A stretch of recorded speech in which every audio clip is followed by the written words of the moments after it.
Пловдив. Древният град с дълбоки културни традиции.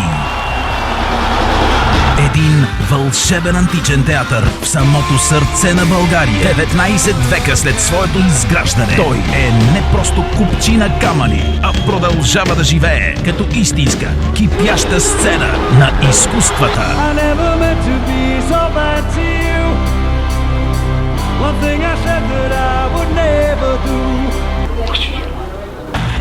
Harder. Hit me harder. Sounds of the Ages, световният музикален форум, всяка година събира в Пловдив хиляди фенове, феноменални музиканти, оркестри, хорове и легендарни групи.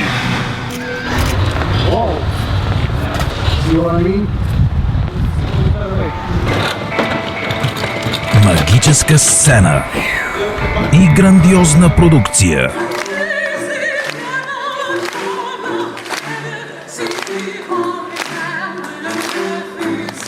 Sounds of the Ages привлича водещи журналисти от цяла Европа. Very orchestral and big conclusion, which is exactly what we were looking for, and it's just perfect for the piece, and that's why we're here and that's why we're doing it. Над 30 000 фенове се стекоха в античния театър през първите 5 години на Sounds of the Ages. Филми за концертите се издават и разпространяват в целия свят. Дават ги по телевизията. Излизат на кориците на престижни издания.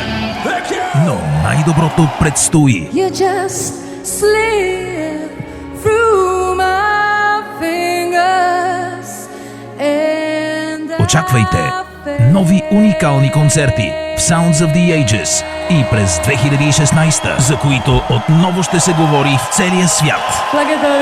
Пловдив, европейска столица на културата 2019.